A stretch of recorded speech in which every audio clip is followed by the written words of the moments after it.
The following is a special presentation of Tony Kurre Radio. From hot dogs to cool kitties, this is Darkside of the Pooch. Welcome back to the Darkside of the Pooch. I'm Tony Kurre. You're listening to Tony Kurre Radio Network. This is our podcast network. Of course, you're watching it right here on our YouTube channel, more than likely. That's Dr. Reb on the left-hand side of the screen. He is the man, the myth, the legend right there at the Rossbridge Animal Hospital. He owns the joint. He moved out there. How long have you been out there? 6 years? 7 years? 7.5. 7.5 years. 8 February. I can't stinking believe it. Happy anniversary a little early. That's great. That's crazy, isn't it? Isn't that nuts? Yeah, man. You know, like, I don't know, like it really puts things into perspective. Like, I'm relatively still young, 41, but you start looking at what you've done, like what's in the rear view, and you think, I've been out of school for 15 years about, and then we opened this place, but it's like, man, I could be like a third of my career could be in my rear view. Oh my gosh, dude. I feel you. And I'm going to tell you this because I love you and I'm your friend, but embrace it, love it, take it, everything you can, because I don't remember my 40s. My 40s were just a blur. It went by so quick. I'm 58. And of course I went to a back specialist this morning. I'm gonna have to go have back surgery. I just got my shoulder done. And I did that because, 2/3 of my life is over, and, God willing, because of my son and stuff, I hope I'm around another 40 years. I hope to make it to 100.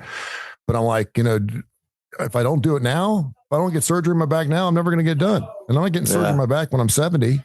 But I mean, I don't know about you, but see, you're still 41, but I've got a lot of friends that have already died. And some of them shouldn't have, some of them just, weren't paying attention. But it puts things in perspective pretty doggone quick, man. It really does. Because my daughter's like, when I'm 25 and I'm thinking I'm going to be 71 years old. And then I think, well, hell, Sammy Hagar can do it. Why can't I? You know what I mean? Hey, by the way, Mick Jagger, buddy. Did you see who announced today a new residency in Las Vegas? By the way, Sammy Hagar is starting a residency out to the Sphere. He's going to be out there late April, early May for like 18 shows or something like that. But guess who's starting a new residency? I couldn't believe. I was like, really? I was like, because you think of residencies, you think of U2s and Led Zeppelins and Rolling Stones and the Scorpions. No, the Scorpions are coming out to celebrate their first that album, Beloved First Bite, the one with the girls on the thing. She's got the tattoo on her thigh and she's got the bite and she's biting a lip and Rocking Like a Hurricane on it. That album is celebrating its 40th birthday, and so to celebrate that in that album, Winds of Change, Tease Me, Please Me, No One Like You. They have some good songs, but they're doing a residency, Scorpions, and I'm thinking to myself, what kind of person would go to Vegas to see the Scorpions? I mean, what's the venue? Where are they playing? Do you know? It's at the MGM. It's where I mean, it's a nice place. I mean, it's not it's where everyone plays. I've been there, but I mean, everyone's doing the venue stuff, and I mean, Celine Dion, Elton John, Rod Stewart, everyone's done it. I mean, it's cool. I'm getting to the point now where just think about if you lived out there. I wouldn't move out there just for concerts. If I was, free flying and had no children and all the money in the world, it'd be worth to move out to Vegas just to stay out there and watch the concerts. Man, Vegas would be a great place to live and I don't know anything about the industry, but if you're like one of these casino bigwigs or something, like high up in management or something, and you're pulling a good salary and you can afford to live in that town. Well, Kip Keeper, my buddy who does the show with us, the starting lineup, his son is the chief editor for the Las Vegas Sun out there. He's been out there for 8 years, and he lives 4 miles from the strip. And it'd be a great place to live. He's killing it. And his job is to write for the Las Vegas Sun, but his job is a professional gambler. And that's what all day long, he looks at numbers. We do a show called K4 Wins that you can hear right here on Tony Kurre Radio, and go to k4wins.com and you can check out our plays. We're hitting like 68% on the year. We're killing it. But yeah, that's what he does for a living. And he plays 20 or 30 ball games a day, and that's how he makes his money. And and gets it done. I've got a client who is her son is young, and his degree is in like hotel management or something, but he's an incredible poker player, and he travels around, and when new casinos open, he goes to them and he plays poker, and he takes all the suckers' money. There you go. That's what he does. She came in the office the other day and she was like, I was like, hey, how's it going? How are the kids? And she showed me pictures of her son who's just, tooling around Dubai right now. Yeah. I'm like, goodness gracious. Well, that World Series of Poker, just exploded about 10 years ago. And there's a lot of kids that and it sounds like it's a dream, but we also got 18-year-olds that got 23 million followers who are making $1 million a year on the internet. You know what I mean? I mean, it's just a different life now. It's just a different world. Hey, make it while you can. Yeah, do it. Get after it. Great to have you on. Happy holidays. We're recording this show here the Monday of Thanksgiving. So I greatly appreciate you coming on and getting after it. We got a bunch of things to get into here as we get into our Horn of Plenty, 208-0301. If you need any boarding or anything else like that, or simply to go in and see Dr. Rab. I was going to tell you my Rainer, I took him on a 7-mile hike yesterday. It wasn't really not a hike. It was out near River Chase. And we just walked around this lake a bunch of times. And he's got something going on with his left paw. I was going to bring him in. He keeps licking it, but he's not limping on it anymore. But I don't know. He just keeps licking it to the point where you can see his toes and stuff. So I was more likely going to see you.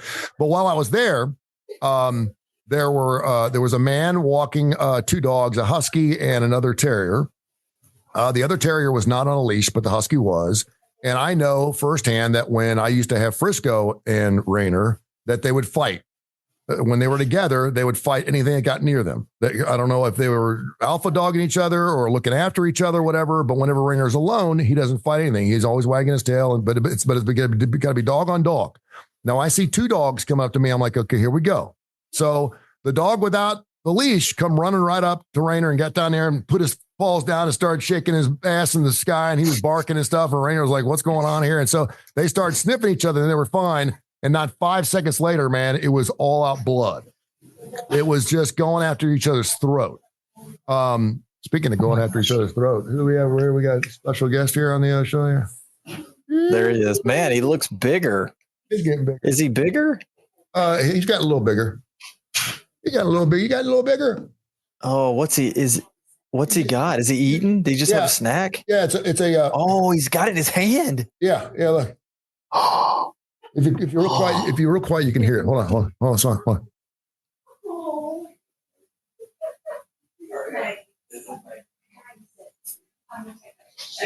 Okay, take it. Oh, dropped on the floor. It's right there by my left foot. Yeah. Those are called vegetable rings. Yeah, it looked like a little Cheerio. Huh?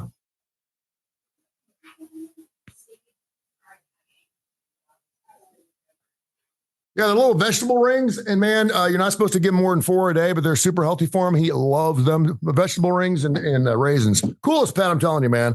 That's why he's big, because instead of giving him 4 a day, you probably give him 30. I probably do. He is just, he is the coolest thing. I want to get him out and play with him more, but I'm afraid he'll run and my dog will kill him.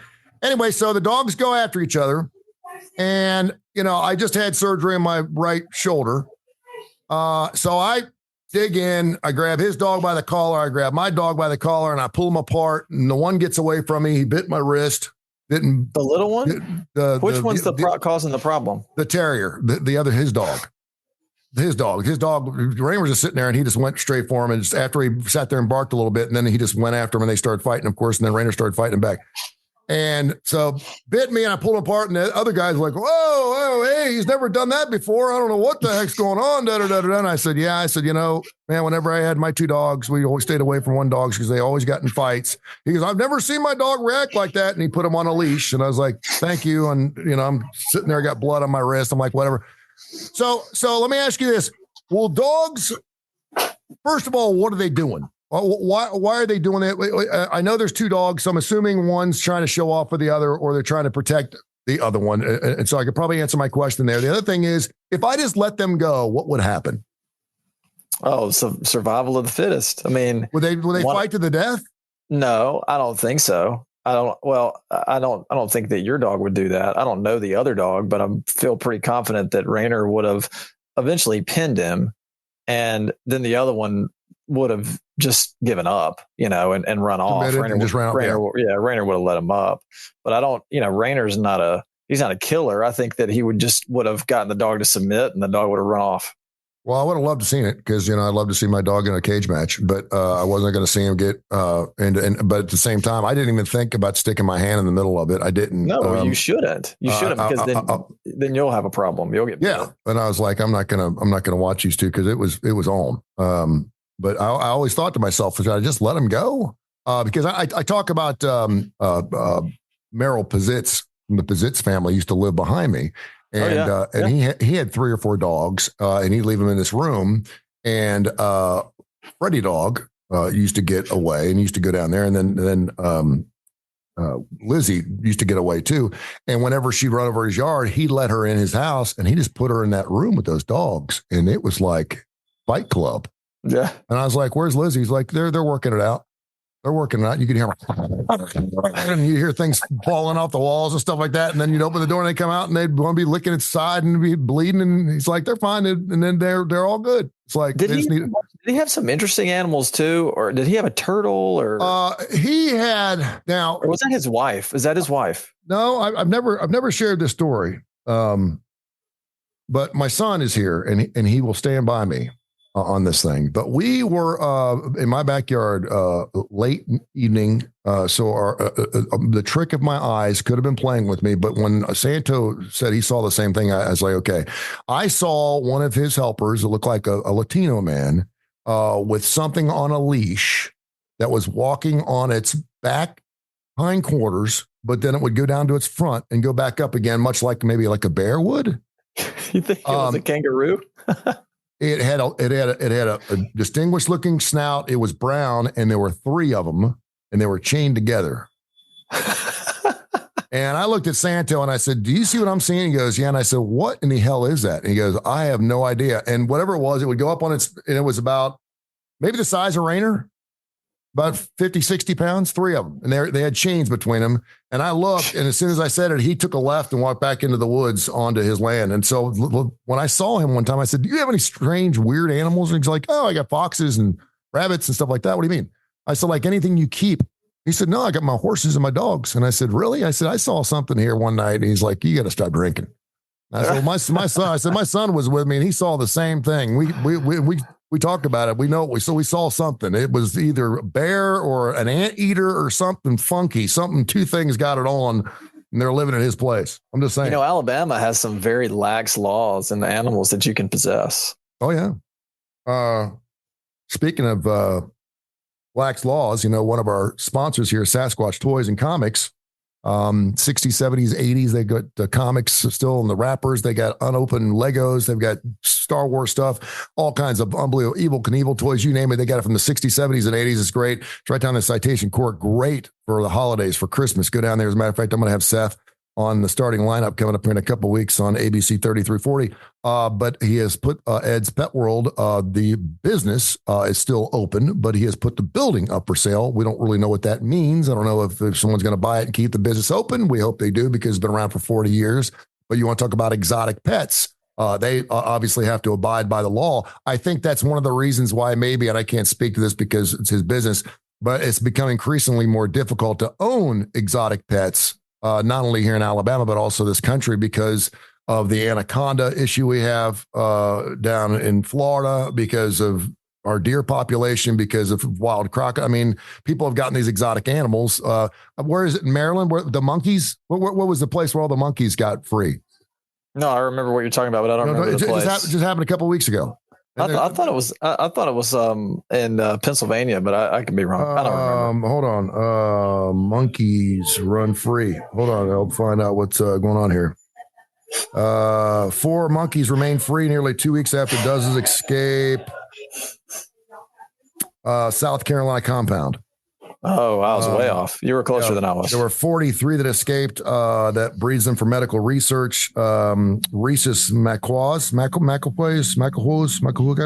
we talked about that. I remember we talked about this on the show, I think. I can't believe they got 39 of them back. Yeah. I mean, if you let a monkey go in the woods, I mean, they trap them and stuff. And obviously they're research monkeys, so they probably know what they like to eat and stuff like that. But I mean, to me, monkeys can be tough. They're tough. Yeah. Like, I mean, unless they tough know, to capture and they know how to get you. Yeah. What would you do if you're sitting in your car at work and you're, about ready to call the wife and tell her you're on the way home and a monkey comes running across your parking lot. What would you do with it? I mean, if it came up to you and it seemed to be domesticated, in what case, what would you do with it? I would crank the truck and go home. I would not engage the monkey. You would not engage the monkey at all? I would not engage the monkey. I am very risk averse. Lila says she wants the monkey. If you get the monkey, I've seen the movie little ones. Yeah, she wants I've seen the movie Outbreak. Oh, dude, I don't want to deal with that. I don't want to be the person that causes the humanity. Hold on, spiral. Yeah, I'm in the middle of a show. What you got? Tell them about the close call I had. Oh, I will. Yeah, my son and I went for a walk and hit a close call. I almost got hit by a tree truck. What? Yeah, a tree truck was coming down the street and they almost went head to head. He's a train, so he thinks that him and a tree truck will actually, he thinks he can pin it down, but I'm like, not so much. So yeah, I saw that movie too. A lot of people say it was one of the worst movies. I thought it was one of the best movies. I love that movie. I thought Rene Russo was killer in it, and they had some big stars in it, Morgan Freeman and Dustin Hoffman and stuff. Yeah. But yeah, the scene where the kid's getting off the airplane and he looks like hell, and they're kissing and he's got secretions coming. I'm like, dude, I don't care how long it's been since I've seen somebody. If my girlfriend got off a plane and looked like that, I'd go, hey, let's go take a shower first before we start this relationship again. Because that dude's eyes were bleeding and stuff. Yeah, nothing good is going to come from me chasing a monkey around a parking lot after hours. Yeah. But I also don't. Well, but that can be a euphemism as well. Yeah, that's true. But I mean, it would be interesting to know where it came from. I mean, it could be one of these South Carolina monkeys. It's been a couple of weeks. They could probably travel. I don't know. Been monkeying around. Let me ask you this: what do you think would be easier to live in the wild, a monkey or a cat? I think a cat. I think. Well, okay. Whatever's born in the wilderness is going to have the advantage. So if the cat is born a feral wild cat, then I put it up against a monkey that has been in a enclosure, in a zoo or in a research facility. Yeah. I give the edge to the wild cat. But whatever, like if it's a house cat versus a monkey that was, born in the wild, then I give the edge to the monkey. Okay. All things being equal, either you have captive versus captive or wild versus wild. I'm going to go monkey. Can you own a monkey in the state of Alabama? Yeah, you can. Okay.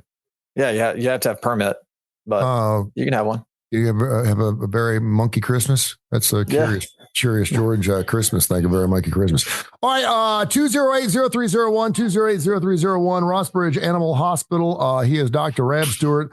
We do the show called Darkside of Pooch every single week. And of course, I got some emails I want to get into, info@TonyCurryRadio.net. And we'll get into those in just a few minutes. What's been going on at your pad? Anything interesting going on? We got Thanksgiving. Oh man, we had some wild, good stories. Yeah, I want to hear some wild happened today. Okay, good. And we're still not even exactly sure what's going on.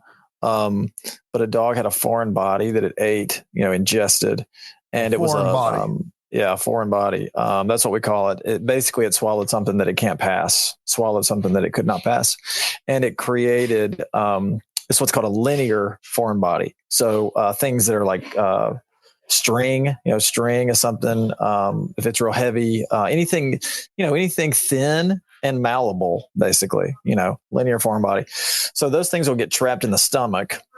They'll get wadded up and trapped in the stomach, but then the end of it just will continue to go through the intestines. Okay. Because the body's trying to get rid of it. Sure. But so if you have something that is stationary in the stomach and it has a free end that's being passed out of the stomach, what ends up happening is instead of it releasing from the stomach and going out, it stays in the stomach. And when it stretches all the way it can stretch, well, then the intestines start to bunch up on it. Oh, so then you get all the intestines kind of plicated together. Oh, wow. And that cuts off blood supply, which is very dangerous. And if it's not resolved fairly quickly, then intestines will be compromised, and they'll start leaking GI fluid into the abdomen, which creates a really bad infection.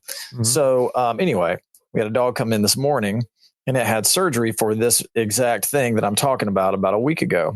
Yeah. But after you do the surgery, it's the body's job to take over, and it's got to heal. The intestines have to heal, the incisions have to heal. Well, so this dog came in, and its incision on his stomach, not on its interior, but on its skin. The incision on its skin had come open a little bit, which happens a lot in animals because they don't know to take it easy, or they're going to lick or scratch or whatever. Yeah. So we thought that it was just, an exterior wound. We'll sedate the dog. We'll close it back up. It'll be fine. But sometimes it's just the tip of the iceberg that you're seeing. And so you get the dog under anesthesia, you open up the incision. Your plan is to kind of clean it up and reclose it. But there were holes in the abdomen that we could see, none of the incisions had closed well. And again, this could be the dog's fault. And so you have to open the next layer, and then you open the next layer until you're in the abdomen. Yeah. And then there was just massive, like, fibrous scar tissue. So my working theory is that the initial incision that was made at the ER, it just didn't heal right. Yeah. And so now it's leaking fluid out of the intestines, and it's preventing the skin incision from healing. So we open up this dog this morning and we see this, and I mean, it's a train wreck. It's like dismantling a bomb, because you have to get the dead, necrotic fibrous tissue out of there while preserving the GI tract. And this was just a super hairy situation. So we ended up calling, we do surgery here, but sometimes, it's even over what we can do. Is that something you'd be comfortable doing, that surgical procedure? Well, yes and no. So I think to give the dog the best shot, we called a specialist, someone who just does surgeries here in town, board certified surgeon, a veterinary surgeon, of course. And we told him the situation, and we said, hey, look, do you guys have an opening to take care of this today? And they said, yeah, we can, sew it up and send it over. So I called the owner and I said, look, this is much, much more than what we expected we would find. So we can either, continue to blaze a trail and see what we can do here, or I can send you to a specialist. And I think that your best chance is to go there. Now, it's going to come with a very big price tag. Yeah, and probably a very long hospital stay. But if you can stomach that, no pun intended, then that's in your dog's, that's what we need to do, Yeah. So they were cool with it. We sewed the dog up, and before it was really awake from the surgery, they were off and going to the specialist. So, wow. Yeah. What is something, because everyone's going to ask me a question. What does something like that run? So the quote that they gave me for a week in the hospital and having the surgery done was between $8,000 and $12,000. Yeah, I was going to say 10. So yeah, that's I mean, it's family pet. I mean, it's it's worth it. And obviously, when you saw what you had, what would be the prognosis of a situation like that? Pretty relatively good, as long as you got a specialist on it. Well. And I spoke with when I was on the phone, I was speaking to not the surgeon, but an ER vet, so someone that she's not doing the surgery, but she takes care of the medical aspect of it. She said probably a coin flip. Really? See, and that's the thing that really surprised me about Frisco Dog, because I'd never been. That's the first time my whole life that I've been in a situation where I was going to have to invest a lot of money into an animal that I wasn't quite sure if it was going to make it. And I just felt like I thought animals were like humans, where it was like there was an answer for everything, and that okay, we find out what's wrong with it and we fix it and we're done. And it's just not like that with animals. It's just not. I mean, I don't think it's like that with people either. Yeah, but you know what I mean. I mean, people can be pushed pretty far before. You can put a person in a coma if you have to. But it's just that's really interesting. Speaking of which. Well, okay. To answer your question. Yeah. All right. So with what was going on in this dog, if you had, if it were you, the day after the surgery, you would have had maybe not severe abdominal pain, but you would have had an inkling that something was not right.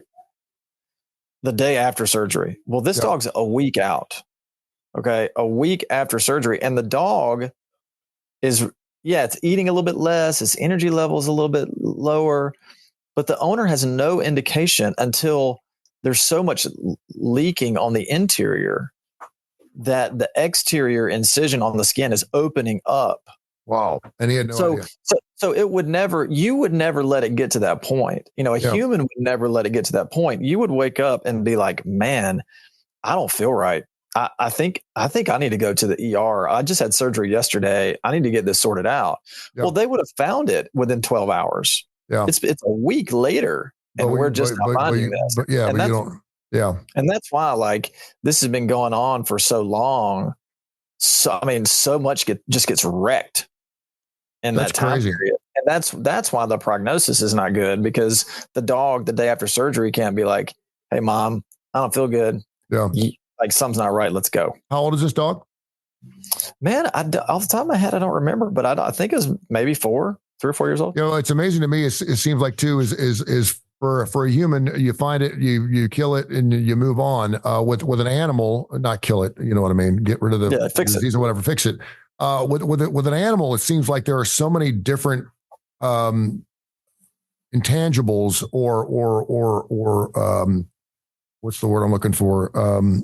Variables or things it could turn into, like something incredibly small can just turn into an absolute firehouse in the course of a couple of days if it's not treated correctly. I'm telling you, there was nothing. This thing was so far down the line that we were having a hard time with our anatomy. Yeah. Is that part of the stomach, or is that the body wall, or and when it's that far gone, it looked like it looked like one of the aliens was going to pop out of this dog's stomach. Really? That's what it looked like in there. That's crazy. Info at TonyKurreRadio.net. Info at TonyKurreRadio.net. We got some emails, 208-0301. Rossbridge Vet, of course, on Facebook. You can also check it out, Rossbridge Vet. It's .com, right? .com. I should know this by now. RossBridgeVet.com. Just Google Rossbridge Animal Hospital. You're undergoing an update, which we talked last time, but currently under construction, but still working. All right, great. Couple of questions here. Got an email here from Janice in Northport. She wants to know why some dogs have curly tails and some dogs don't. Oh, it's just anatomy and stuff that they're born with. Anything that has pug in it or chow or Akita, stuff like that, they're gonna have a curled tail. So it's just Huskies get curled tails. Yeah. Sometimes some Huskies can have it, but Huskies are kind of in that same vein as chows and Akitas. They're in that kind of, they're not the same breed, but they're kind of in the same family. Mm-hmm. So yeah, anything that's related to those dogs or has some of that in them, then you're going to have a curled tail. It's just genetics, just the breed. Okay. I normally don't like dogs with curled tails because I don't like to see their butthole. But just don't. Well, they want you to see it. They want you to see it. It's just not something. It's just not something I need to see, and particularly a female who obviously people don't. Well, they realize that if you don't have your female fixed, they're going to go through heat, and they can get it's kind of messy, and you can get stuff all over the place. So you are not a Kramer. You are not a Kramer from Seinfeld. Remember that episode? No, I'm not. This is from Billy in Birmingham. He wants to know, we just talked about this. Can dogs be in a coma can they be in a coma or can they be unconscious? Yeah. You mentioned we can put people in comas. Mm-hmm. For dogs that are having uncontrollable seizures, we will put them basically in a coma with anesthesia. To try to reset their central neurological system. So uncontrollable seizure after seizure after seizure, we knock them out. And what does a dog do when it has a seizure? Reacts the same way if they have a full blown seizure, like the kind that you would envision a seizure being, they lay on their side and they get rigid. They kind of foam at the mouth, or they do a lot of kind of chewing or biting. It's scary. It's kind of what you would imagine a seizure would look like based on what you've seen with people. Yeah. Convulse. Do animals have seizures the same reasons that humans have seizures? Yeah. I mean, they have seizures if their blood glucose gets too low. Can they be affected by light? Strobe light? Yeah, they can be affected by lots of different stimuli. We have a dog that only has seizures when it comes into this building. Really? And I've known dogs that only have seizures when they go to the groomer. They can't go to any groomer because every time they go in a grooming facility, it has a seizure. So they have a groomer that comes to the house. Really? That's crazy. Yeah, but toxicities, low blood sugar, brain tumors, epilepsy, all that stuff causes seizures. And there's medication for that, I'm assuming? Yes. There you go. Yep. Final thing. It's really not a question. It's more of a thank you. But I went to my neighborhood Publix a couple nights ago. Left Rainer dog in the bathroom for 9 hours on Saturday. I felt horrible. I was supposed to come back in between two meetings. I just got caught up, so I couldn't do it. So I knew he was going to make a mess, and he did. He peed. I felt horrible about it. So I went and bought him a nice bone. It was about that big. It was one of those ones that's wrapped in plastic. You know, they look like little round, like almost pig's feet things. And then they had the big, so I got him the bone and it had the meat stuffed in the end of it. It looked, it was natural. And I forget, it was like Pete's bones, something or other. I don't know. And then of course they had the ones that were like the size of like Fred Flintstone, like you were talking about. Yeah, that's what I'm talking about. Yeah. So I gave it to him. And of course he wanted nothing to do with it. And so I just left it in the middle of the kitchen floor. And then last night, he was laying on his armoire and Lila took the bone and she just laid it there by his nose. And I woke up hearing him just destroying this bone. I mean, he loves it. I mean, he absolutely loves it. He's in it behind the couch, but he goes back and gets it. And I mean, but he's eating it. I mean, he's going to eat the entire bone. And I'm assuming that's okay. I mean, he's cutting it up into little pieces and then but he's going to eat the entire bone. Is that okay? Bones are digestible as long as they don't get all tangled up with each other or tangled up with something else he's eaten, like cloth or something. As long as he's not basically filling up his stomach with that, it'd be fine. Okay, because for a dog like him, like a breeder, it's like having a child with ADD. You just want him to chill out. You know, you want to put him in front of a computer for like a half an hour, just chill out. You know, find a happy place. And I wanted to give him something that he could be in a happy place because he's constantly getting up and looking around and snooping around and trying to gauge the room and everything else. I'm like, dude, just chill out because he's always looking for something to chase. This bone has chilled him out. He sat there for an hour and a half last night chewing that bone. He couldn't have been happier. It was great. What do you think it was? He wanted it to come from Lila? I don't know. I don't. You know. I mean, I know he refuses your gift. He wants it to come from somewhere else. They're not. I mean, the bones are natural. They got. I mean, it's not something you want to leave lying around the house because I mean, it'll destroy carpet. I mean, they're kind of nasty. I don't really care, but yeah, but he loves it. And it's heavy enough that he has a kind of hard time picking it up, but he puts his two paws on it, man. He just gets after it, and it's a workout, man. Yeah, and I think it's probably good for his teeth. Well, it's not. If he breaks his teeth, it's not good for him. But we established that you got to give the dog a bone every now and then, make it feel good. Giving the dog a bone. Maybe I'll play some AC/DC. Giving the dog a bone before we go. All right, man. Tell people how they can find. Yeah, really. Rock you like a hurricane. Where can people find you? You can call us 208-0301. You can see our recently refreshed and currently refreshing website, rossbridgevet.com, or you can find us on Facebook. Okay, awesome. Thank you so much. Happy Thanksgiving. I'm grateful and blessed to have you in my life. I appreciate you. Right back at you, boss. Talk to you soon, man. All right, buddy. See you. This has been a special presentation of Tony Kurre Radio.